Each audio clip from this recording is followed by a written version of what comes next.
Today, we are traveling far back in time together to a time when there were still real kings, beautiful princesses, and magnificent castle parties.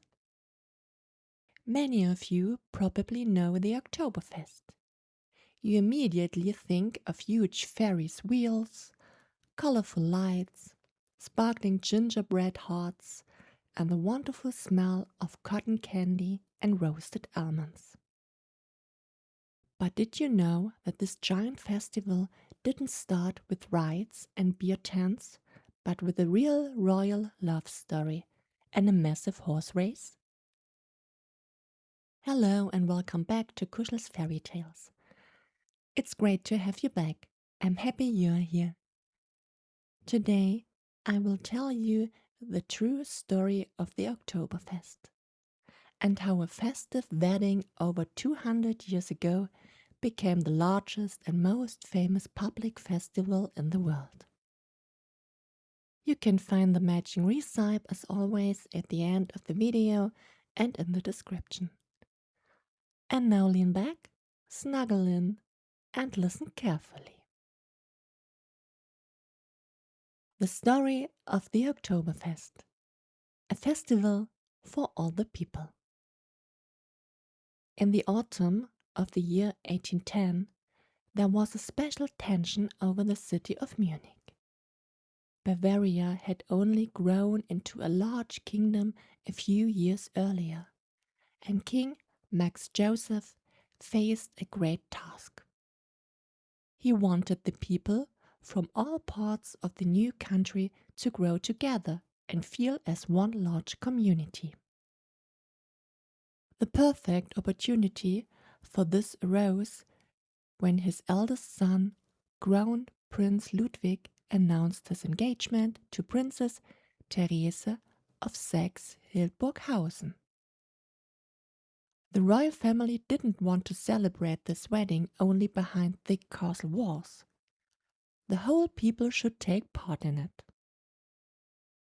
A wise man named Andreas von Dalami, a major in the cavalry, had a brilliant idea. Let's organize a massive horse race at the end of the 5-day wedding festivities, just like the Olympic Games. The crown prince was immediately enthusiastic, and so began the preparations for a festival the city had never seen before. On October the 12th, 1810, the festivities began. Munich transformed into a shining wonderland. Since there was no electricity yet, the streets and squares of the city were illuminated in the evening by thousands of candles, torches, and lanterns. Music bands played everywhere. The citizens celebrated in the streets, and there were free feasts for the population. The absolute highlight took place on October the 17th.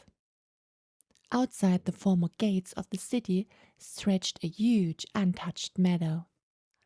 On this day, around 40,000 people flocked there. That was almost the entire population of Munich back then. They settled on a gentle hill that formed a perfect natural grandstand to watch the spectacle.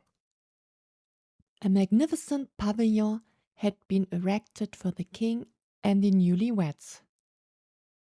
But before the race started, something very festive happened. A procession of 32 children slowly walked towards the royal tent. The girls and boys wore beautiful historical costumes from all regions of the new Bavarian kingdom. They presented the princess with flowers and recited festive poems.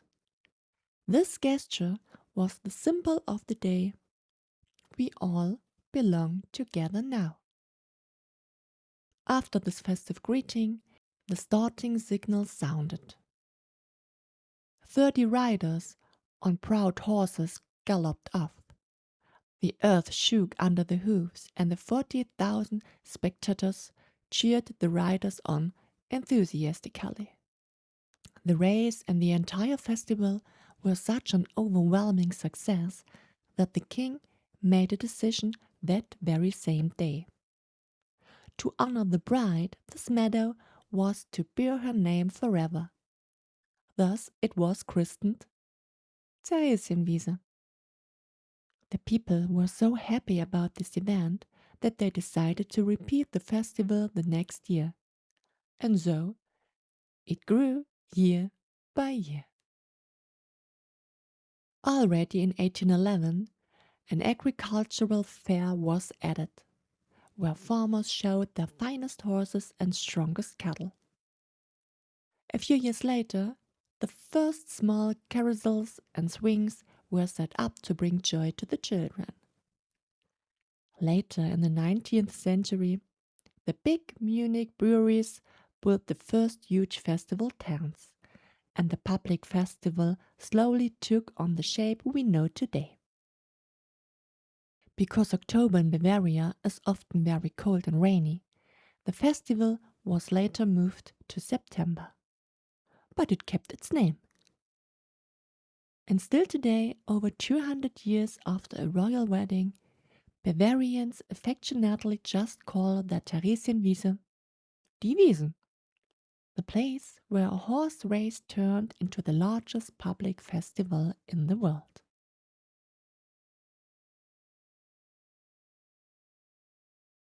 Before we say goodbye to the Wiesen, here's the matching recipe from my little witch's kitchen.